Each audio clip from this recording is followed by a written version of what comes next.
Que alegria estarmos juntos, muita alegria mesmo. Hoje eu queria falar sobre outra palavra, e a palavra é alegria. Aí eu estava, vou ministrar um louvor. Você quer uma música? Deixa eu apertar aqui para não passar o tempo. Eu falei, uma música sobre alegria. Ele, qual? Alegria tem vários sentidos. Alegria festa, alegria buscar alegria, alegria transmitir alegria. Eu falei, não, alegria. Ele é muito detalhista. Eu não gravo nome de música, não gravo letra de música, e graças a Deus que a gente dá certo assim mesmo, um de um jeito ou de outro, né? E eu queria falar sobre Filipenses. Eu estudei Filipenses, não sei se foi esse mês ou mês passado. A minha família estudou o livro de Filipenses, a cada 4 versículos por dia, e cada um fazia do seu jeito.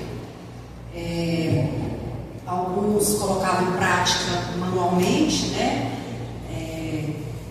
Palavras de apoio, outros escrevendo, como é o meu caso, outros ligando. Cada um trabalhou a carta de Filipenses do jeito que quis. E eu fiquei muito encantada, porque Paulo, né, o contexto de Paulo de Filipenses é um contexto muito triste. E como ela é a carta da alegria, como Deus é maravilhoso, né? Deu esse direcionamento para Paulo para que nós possamos aprender com ele. E eu queria que os irmãos abrissem em Filipenses 1.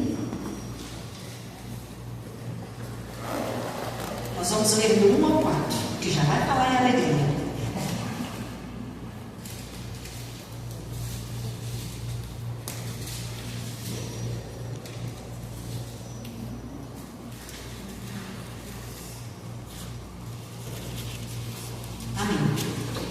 Eu, Paulo e Timóteo, servos de Cristo Jesus, escrevemos esta carta para todos os moradores da cidade de Filipos, que pertencem ao povo de Deus e que creem em Cristo Jesus, e também para os bispos e os diáconos da igreja. Que a graça e a paz de Deus, o nosso Pai, e do Senhor Jesus Cristo esteja com vocês. Sempre que penso em vocês, eu agradeço ao meu Deus. E todas as vezes que oro em favor de vocês, oro com alegria.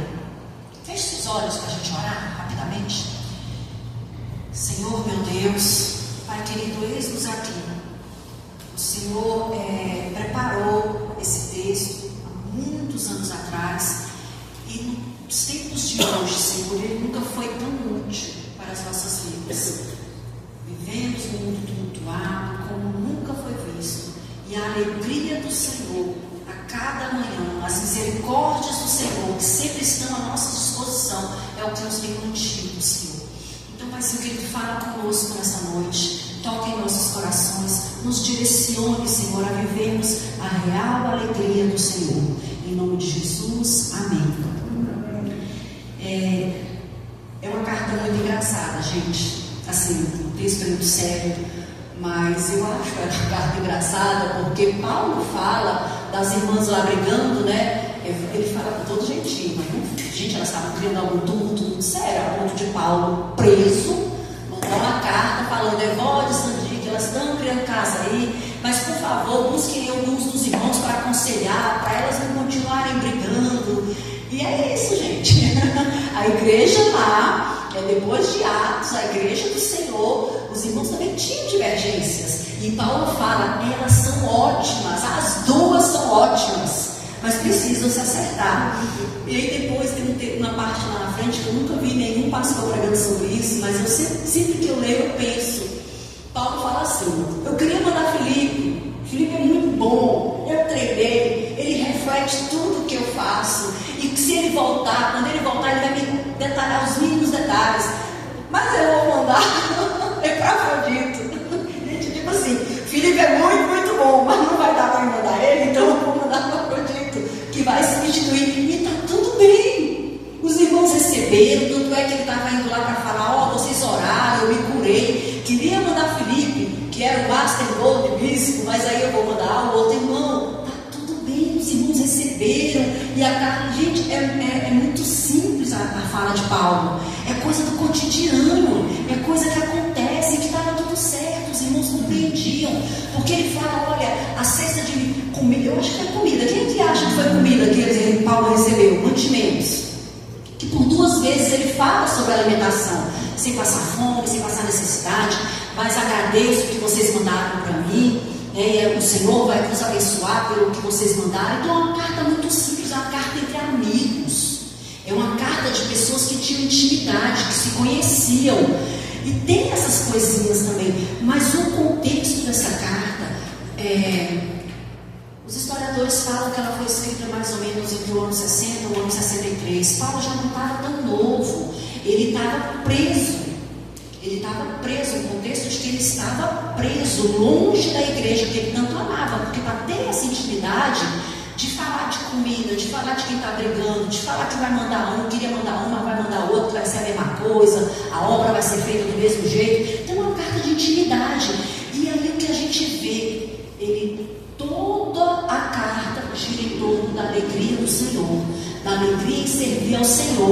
E aí Paulo não reclama, ele não murmura, ele tem uma opção. Ele poderia falar, então está acontecendo isso, gente, a gente vê Davi, meu semblante está triste, minha alma está triste, não está legal, isso aqui está muito difícil. A gente não vê os homens da Bíblia falando dos momentos difíceis, mas aí Paulo, nesse contexto, ele decide animar os irmãos, ele decide, ele fala assim, o resumo é: eu estou bem, continuem firmes, vai dar certo. E aí ele fala várias e várias vezes: alegrem-se no Senhor.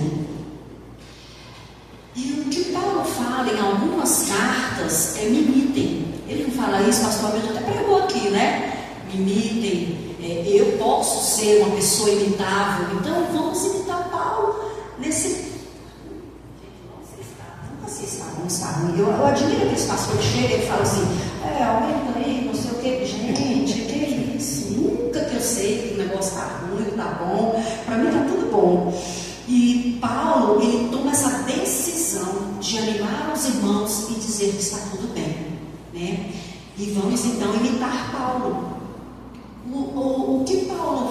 A decisão que Paulo toma é uma decisão simples, porque a gente sempre está sendo observado em todos os momentos da nossa vida. As pessoas estão nos observando. Hoje eu estava conversando com uma amiga, não sei se foi ontem, e ela: mas por que você segue uma dieta dessa? Não sei se foi ontem, gente. Acho que pode ter sido com alguém aqui, mas minha cabecinha girou. E eu falei assim: olha, eu imito uma pastora. Hoje ela é pastora, na época ela não era. Nós duas não éramos pastoras há mais de 20 anos. E eu admirava o jeito que ela comia. E eu olhava para aquilo: meu Deus, quem é que come só alface, tomate, rúcula e um ovo cozido? E eu: gente, ela não come arroz. E realmente tem uns 25 anos que eu comecei a observar essa mulher. E a marmita dela era um tomate cortado em 4, metade de um maço de rúcula e 2 ovos. E ela trabalhava na PM e ela levava aquela marmita. Eu falei: mulher, isso não sustenta não. E aí eu fui começando a admirar a garra dela, a vontade. Ela vinha de um contexto de obesidade na família. E eu comecei a imitar ela. Então, assim, para mim é fácil tirar qualquer coisa da minha alimentação, porque eu imito a pastora Macarra, da Igreja de Cristo Veredão. Vi ela fazendo isso há 25 anos atrás e eu acho que dá certo, porque a gente imita o que a gente acha bom. E aí Paulo, ele decide ser uma ponte de alegria, ser aquela pessoa que leva, a alegria para o próximo. E eu queria convidar você a ser essa ponte de levar a alegria para o próximo e ser também a ponte que traz a sua própria alegria. Eu sempre tive problema com felicidade, com alegria. A lembrança que eu tenho de tristeza é a partir dos 6 anos de idade. Aí eu lembro de eu falar para minha mãe sobre isso. E, assim, naquela época ninguém entendia o que era isso. A minha mãe, no decorrer da infância, algumas vezes eu falava sobre tristeza com ela. Ela falava assim: não pensa nessas coisas não. Se a gente pensa nessas coisas, a gente fica doido. E sempre lutei muito contra a depressão. Os irmãos sabem, não tenho vergonha de falar. E já teve um momento da minha vida que ela ficou muito sombria, né? Porque é uma situação do físico mesmo da pessoa. Ela pode ser adquirida, mas ela pode ser do corpo mesmo, né? Herdou alguma coisa. E aí, um dia desse aqui na igreja, uma irmã não sabia meu nome. E ela falou assim, a pastora Risadinha. Gente, eu amei aquilo. Porque a misericórdia do Senhor. Sabe, uma palavra que me animou tanto. Eu falei, uai, gente, a pessoa que luta contra a tristeza a vida inteira. Aí veio uma jovem que não sabe o meu nome e ela me cita como a pastora Risadinha. Porque eu falo sempre com vocês, a gente tem as nossas atitudes, risadinha. E essas atitudes se tornam o nosso hábito, e o nosso hábito vai ser o nosso caráter, quem nós somos. Eu já falei isso com vocês várias e várias vezes. E aí Paulo, ele deseja ser essa ponte, e isso vai ser multiplicado até nós. Nós estamos aqui hoje reunidos, desejando imitar Paulo. Porque ele lá naquele contexto de prisão, ele falou que ia ser luz, né? Ele ia ser uma ponte de alegria para os irmãos que estavam lá em Filipe. E aí eu sei que neste momento que eu falei agora com os irmãos sobre tristeza, sobre momentos difíceis, eu sei que todos nós nos lembramos de alguém que realmente passou ou passa por momentos, está passando por momentos muito difíceis, e brilhantemente eu sei que existem pessoas que externam suas dificuldades. Isso também não é errado, você pode externar, isso até é um fator de cura, você precisa realmente buscar ajuda. Mas existem aquelas pessoas que quando a gente fala assim, e aí, tá tudo bem? A pessoa sempre responde, tá tudo bem, graças a Deus. E a gente sabe que não está tudo bem, a gente já está orando pelaquela situação, mas é uma decisão da pessoa de continuar, né? De buscar, de falar que está tudo bem. E a Bíblia fala em vários locais que a nossa palavra tem poder. Se a gente está sorrindo no momento que não está legal para sorrir, aquilo, né, se manifesta no nosso organismo. O Hamilton está fazendo um curso, e um curso muito difícil, então acho que a cada 3 aulas, eu não sei, mas eu vi um padrão.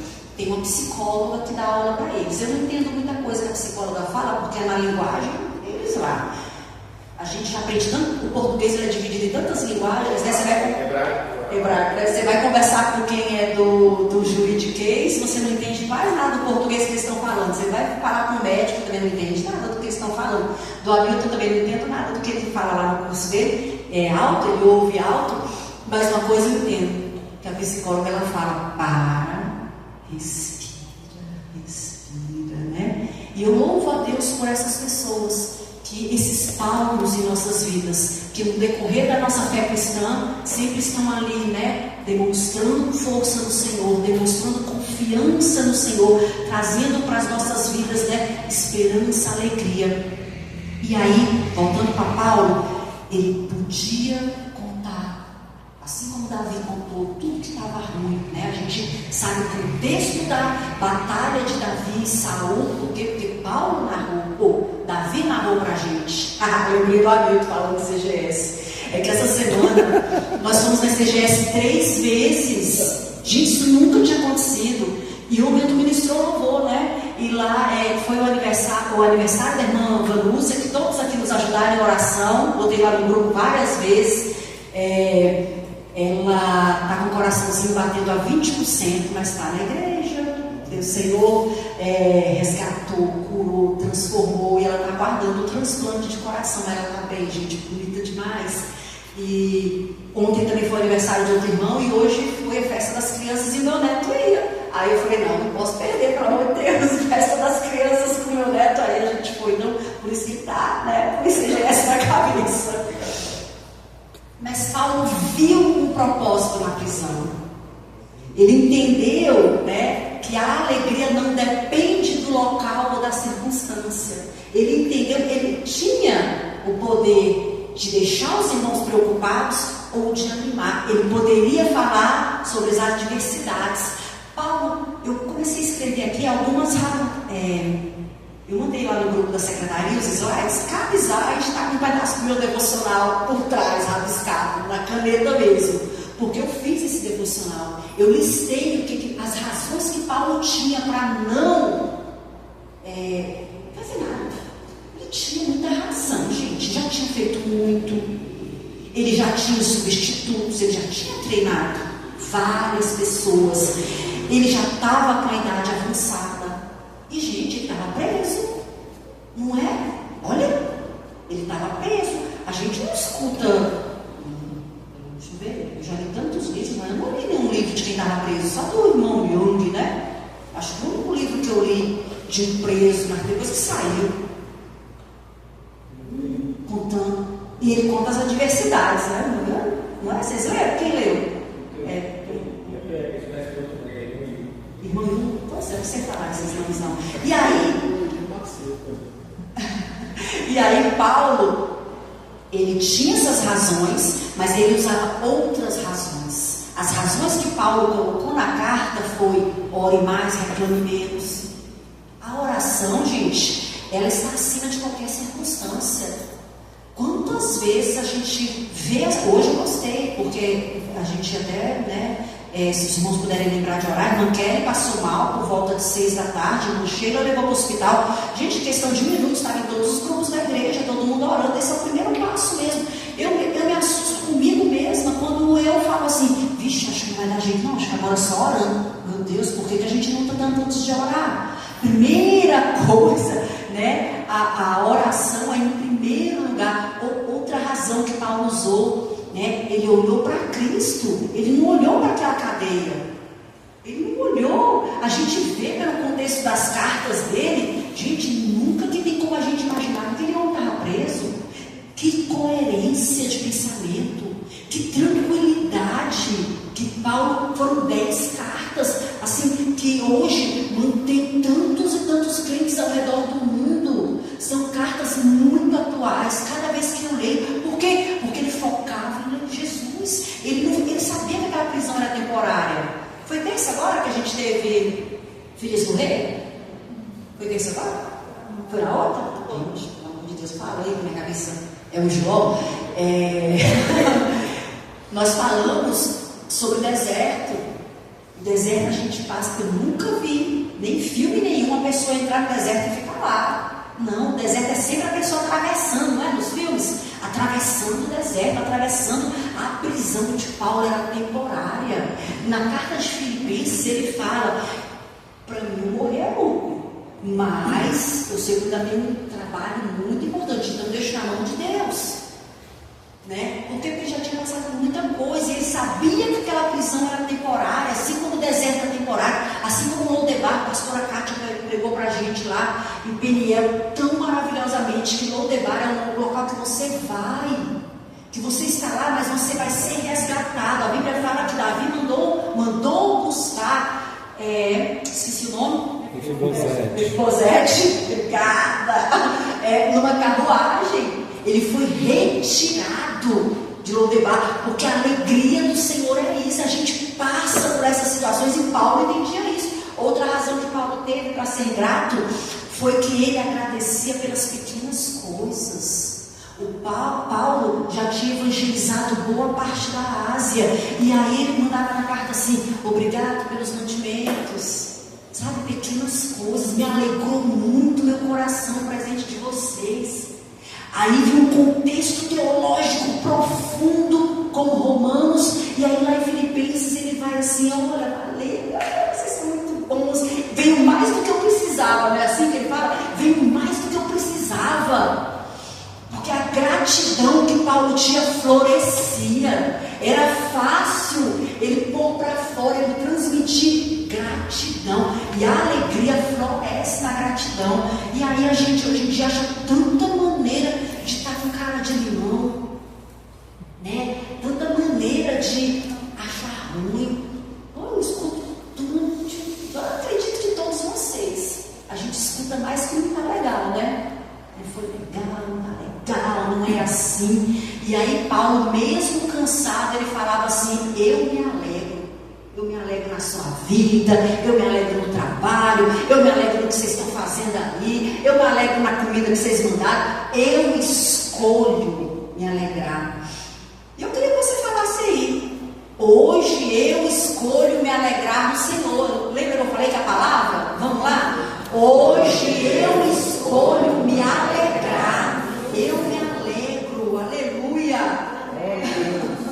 Glória a Deus. Vou ler aqui mais um versículozinho, né? Filipenses 1:8.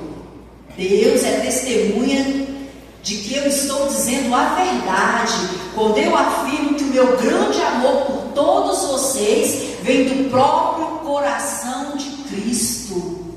O amor, né, de Paulo, a alegria que ele transmitia vinha do próprio coração de Cristo Jesus. Então não tem como nós hoje, tantos anos de amadurecimento na palavra de Deus, tantos anos de entendimento, tantas pessoas que já transmitiram, já, né, exortaram, já falaram sobre esse texto, a gente perder paciência e ficar com raivinha, né, e se sentir mal e não exercer o domínio próprio. Hoje eu tinha estudado, né, feito meu texto, se liga matando o tempo todo, né? Aí o Caleb disse: o que é domínio próprio mesmo? Aí eu te dei uma aula lá dentro do carro e eu daqui só pensando se estava certo, porque eu tinha escrito domínio próprio. Esse domínio próprio não é o domínio do pastor, não é o domínio do pastor Rodrigo, é o seu domínio próprio para ser alegre. E aí qual é o oposto? Não ser triste. Domínio próprio para ajudar. Qual é o oposto? Não fazer nada. Domínio próprio para estender a mão. Qual é o oposto? Eu fico muito triste quando eu vejo uma pessoa falar que não tem paciência com criança. Oxe! Todo mundo foi criança, gente. Né? E eu era uma criança muito chata, daquelas que falava demais. A minha mãe se tem medo até hoje, que eu traumatizei tanto que eu falava no ouvido dela. E eu tive a carinha do Caleb, né, gente? Aí a Deus honra uma pessoa que fala também do mesmo jeito, fala demais. Porque, com paciência, um dia eu estava no quarto, eu ouvi, né? O Caleb fez mais de 50 perguntas para mim.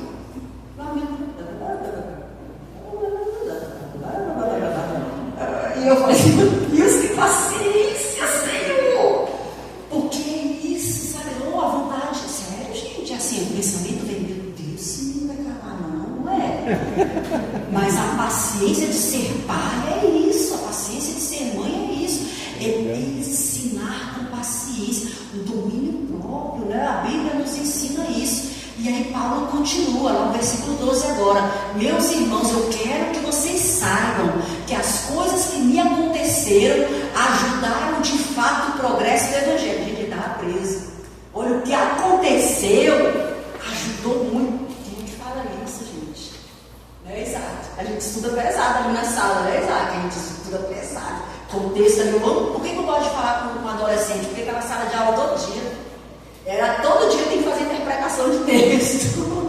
Então, se ele faz interpretação de texto, ele vai interpretar a Bíblia com mais facilidade do que nós adultos que não temos muito tempo, né? Então, vamos lá, ó. Eu quero que vocês saibam que essas coisas que me aconteceram. O que tinha acontecido? Ele tinha sido chicoteado. A minha filha falou aqui, né, no Filhas do Rei: gente, Paulo não podia entrar no barco, que o barco afundava. Moço, que homem, que era aquilo? Ele naufragou 3 vezes. Paulo não afundou 3 vezes. Agora me diz, eu falo para os adolescentes, né? Do nosso redor aqui tem uns anjos muito grandes, eu creio nisso. Eu estou cercada de anjos. E aí o Satanás vem lá da esquina e ele olha: que bagaça é aquela? Por que ela está com esse tanto de anjo? Peraí que eu vou afundar esse barco. Entendeu? Vou dar onde? Quem é que está segurando esse barco aí? Ah, é tu é usado meu. Funda esse barco. Está entendendo como que é a guerra espiritual? Nós somos escolhidos, estamos aqui protegidos, mas Deus salvou Paulo todas as vezes de veneno, né? E aí ele fala: ó, tudo que me aconteceu ajudaram de fato o progresso do Evangelho, pois foi assim que toda a guarda do palácio do governador e todas as outras pessoas daqui ficaram sabendo que eu sou servo de Cristo. Foco na missão. Foco na missão. Paulo tinha uma missão. Ele não era um crente agente secreto, não. A missão dele como cristão era levar a palavra. Então não importava o conforto dele. Ah, eu trocou de guarda? Estou cansado. Trocou de guarda. Peraí, deixa eu pegar aqui. Esse guarda é novo. Ele vai saber agora, né, dos mistérios do Senhor. E Paulo está sempre falando em alegria. lá no capítulo 2, ele já começa assim, ó, completai a minha alegria, tendo o mesmo amor, o mesmo sentimento, nada façais por contenda. Outra coisa que Paulo fala, me imita, não faça nada, né, para chatear. Ele não guardou a alegria só para ele transmitiu para os seus discípulos. E a nossa está tão difícil, a gente tem consciência disso, está tudo muito difícil. As coisas estão muito complicadas, a gente sabe disso, o contexto do mundo está muito cruel.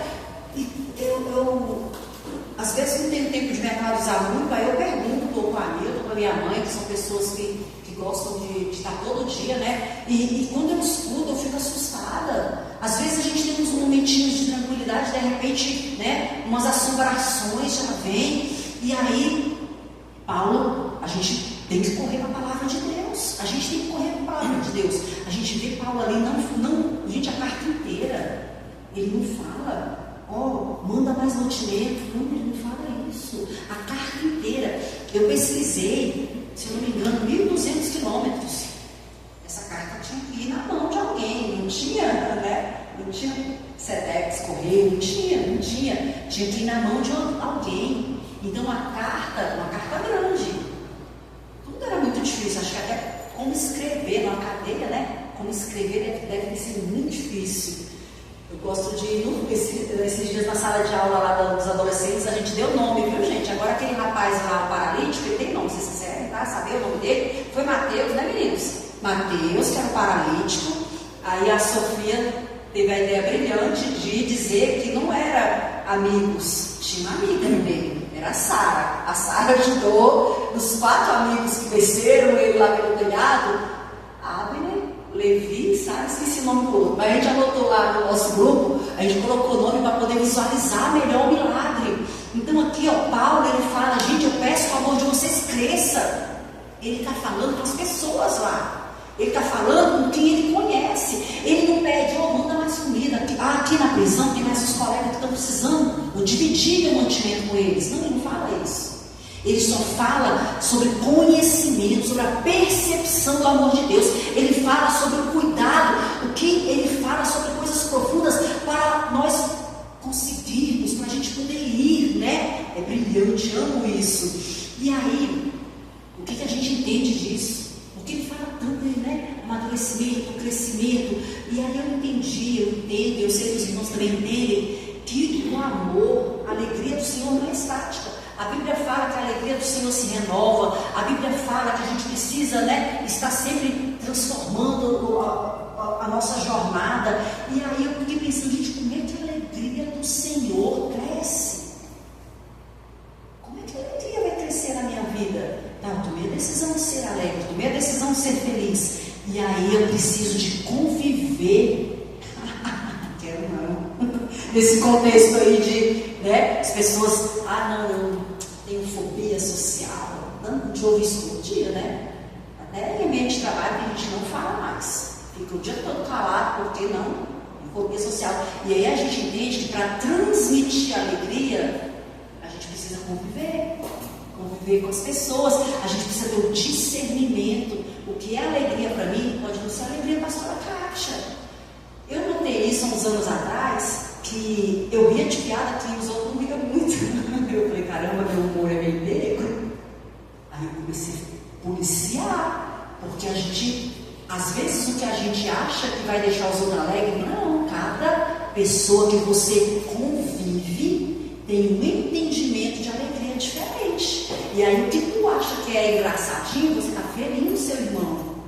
E aí como é que você vai adquirir intimidade para levar a alegria do Senhor, para quem você está machucando diariamente com a sua alegria diferenciada? Precisamos de discernimento até para poder levar a alegria do Senhor. Paulo ensina que até ele já falou, né, as adversidades cooperam para o bem, né? Cooperam para o que o Senhor quer de nós, a obra do Senhor. Eu já falei várias vezes com os irmãos, nós temos um alvo, nós temos aqui uma missão, e a nossa missão é fazer. Pastor, eu estou no deserto. Moço, tem um deserto. Eu fico dizendo, meu Deus, você sai deserto, você entra no outro, você sai de um, você entra no outro, você sai de um, você entra no outro, mas vai passar. O deserto nós vamos atravessar, você vai ser resgatado desse deserto, mas ele é um processo. E eu admiro quem está no processo e está crescendo no processo. A gente viu isso na vida de Paulo.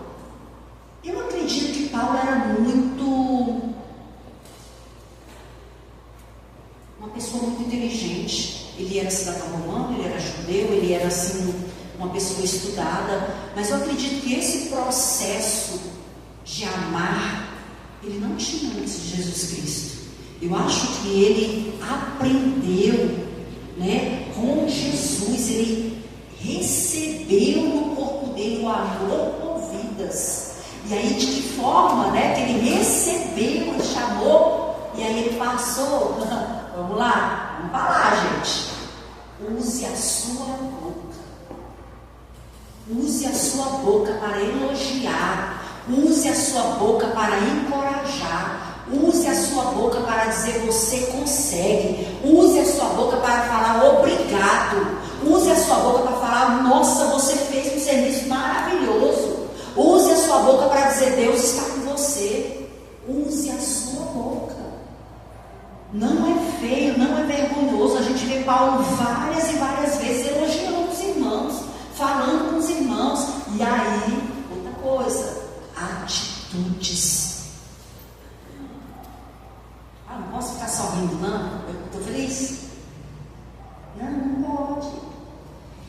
Temos que usar a nossa boca e temos que demonstrar com as nossas atitudes.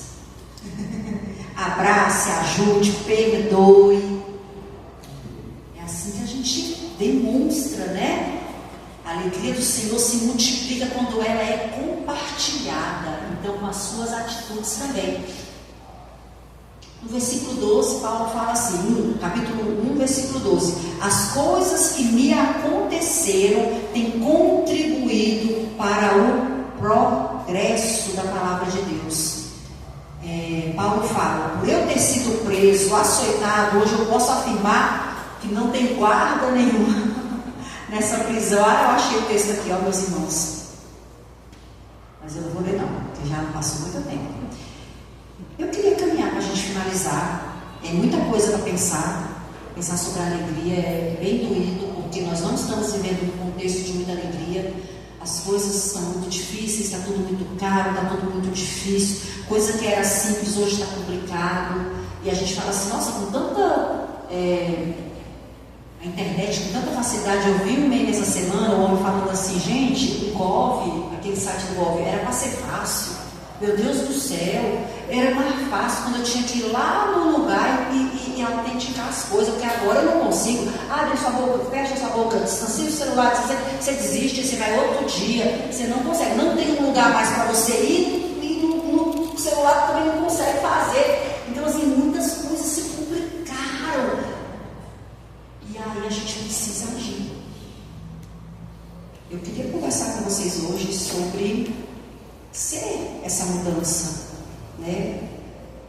Ser essa ponte de alegria para alguém. Eu sei que você sabe de alguém que está precisando dessa alegria, alguém que está do seu lado. Eu queria que você também falasse como eu vou ter essa alegria do Senhor. Pensasse sobre você também. Ações mesmo, ações. Não está legal? Faz, está legal. Ontem a gente pulou, bagunçou, sacudiu o carro, umas 10 músicas do Pregador, aquelas bem antigas, né? A Camila, mãe, como é que pode? A música que 20 anos atrás a gente sabe a letra inteirinha, porque é boa. Isso aí são ações que geram alegria em todos nós. E já estava tarde da noite, a gente estava super feliz, porque a gente estava exercendo alegria, trazendo atitudes de alegria para o nosso grupinho ali de dentro de casa. Então são ações de alegria. Meio cansado? Nossa, eu falei ontem para alguém lá, eu estou tão cansada, eu estou tremendo, cansado, ferido. Sim, às vezes nós estamos feridos. E aí a gente escolhe cantar uma música bem alegre, jogar a mão para cima, celebrar na presença do Senhor, porque é uma atitude de louvor ao Senhor. Eu escolho escolho, nós não falamos isso? Eu escolho me alegrar no Senhor. É uma decisão. Quantas e quantas vezes a gente fala aqui na igreja sobre decisão? Decisão é um agir, é uma ação. Meu sogro, ele gosta de dizer que é o gerúndio, né? Está em movimento, é ir, é fazendo. É interessante isso. Todas essas ações grandiosas na Bíblia é nesse contexto. Então a gente precisa, não é... Falei para vocês, ontem eu estava cansada, estava tremendo. Qual é a ação? Dormir. Entrou dentro do carro, mas aí os meninos colocaram música, o Hamilton cantando com os meninos. Eu vou ficar no canto desse. Não posso. Eu não sou a coluna.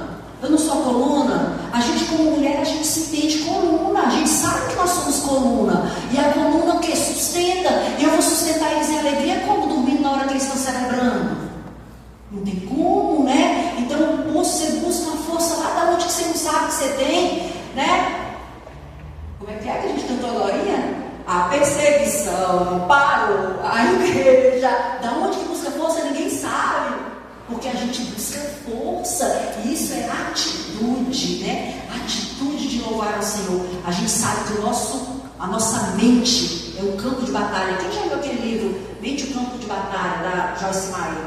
É um livro maravilhoso, pelo amor de Deus, irmã, ele já leu. Porque a gente tem que estar sempre guerreando contra a nossa própria mente. A gente precisa disso. E aí Paulo finaliza, né, o capítulo 4, ele começa tudo que é... versículo 4, versículo 8. Tudo que é de boa fama, se alguma virtude há, se algum amor existe, nisso pensais. Tudo que for justo, tudo que for amável. Gente, justiça, amor. Aí ele fala, nisso pensais. Nisso você põe o teu coração. É a verdadeira alegria. Ela não é uma emoção passageira.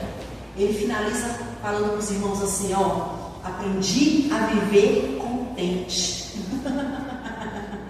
Ih, pelo amor de Deus, como é que é isso?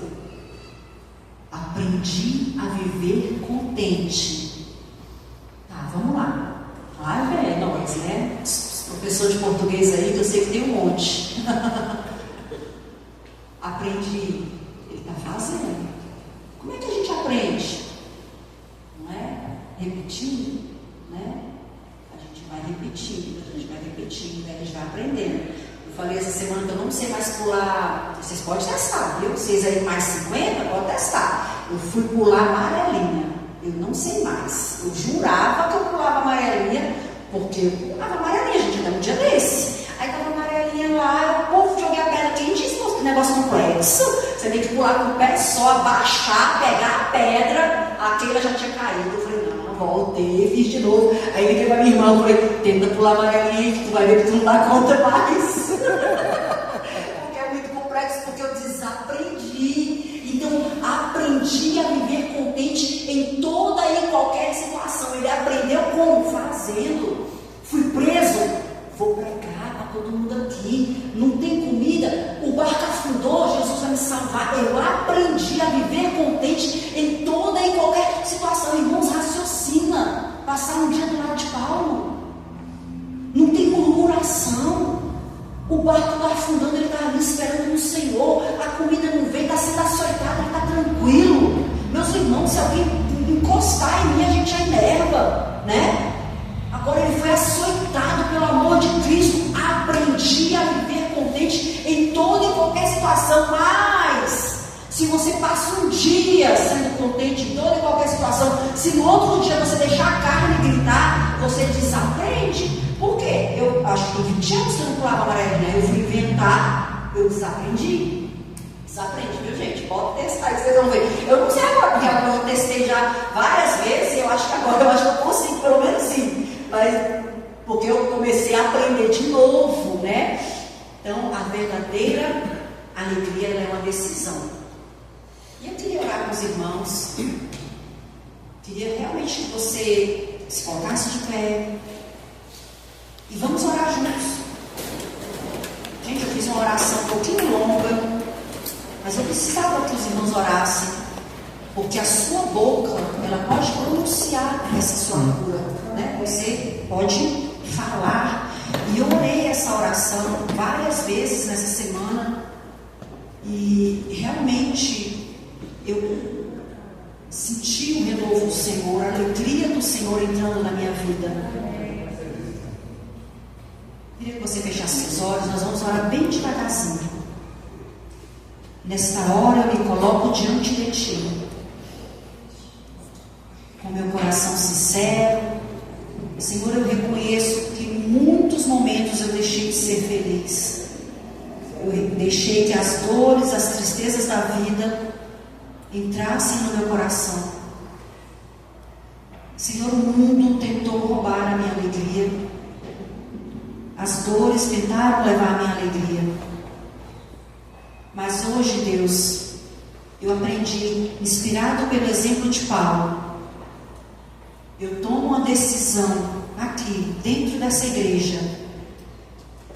Eu vou lutar contra a tristeza, contra toda angústia, contra toda depressão. Eu vou lutar com a ajuda do Senhor. Assim como Paulo, preso, ele lutou contra a tristeza, contra a angústia, contra a depressão. Eu também quero aprender, Senhor, aprender a me alegrar no Senhor. Senhor, renova dentro de mim o Teu Espírito. Enche-me com a Tua força e com a Tua alegria. Que eu não dependa das circunstâncias para ser feliz. Eu entrego a Ti, Senhor, toda ansiedade, toda murmuração, toda ferida emocional, tudo que doeu, tudo que machucou, Pai querido, eu entrego a Ti e eu decido ser uma ponte de alegria na ICGL. Eu decido levar amor, levar fé, levar esperança a todos que estão ao meu redor. Eu creio, Senhor, que com a Tua ajuda eu vou conseguir. Pai querido, em nome de Jesus, me ajude a caminhar firme. Me ajude, Senhor, a distribuir a Tua alegria. Em nome de Jesus. Amém. Amém, Jesus. Pai querido, que sejamos, ó Pai, alegres, Senhor. Amém. Mas, Senhor, irmãos. Glória a Deus. Mas parece que estava olhando para mim assim, que por isso que eu falei para quê? Eu falei, qual é o tipo de cântico que você quer? Você vai falar de alegria? Você vai falar de alegria? Você sabe o que exatamente a pessoa quer dizer? Mas aí, eu estava raciocinando, quando no final ele disse, você precisa de uma prática, então encaixa certinho com esse louvor que a gente vai cantar agora no final. Bem, o apóstolo Paulo, escrevendo na primeira carta aos Coríntios, no capítulo 15, versículo 19, diz: se a nossa esperança se limita apenas a esta vida ou apenas a este tempo, nós somos os mais, algumas versões dizem, miseráveis, outras dizem, ou outra diz, os mais infelizes. Então, nós temos muitos motivos, ou um principal motivo, para sermos felizes. Jesus Cristo veio, morreu em nosso lugar, para que nós tivéssemos uma vida eterna ao seu lado. Isso é motivo suficiente para sermos felizes.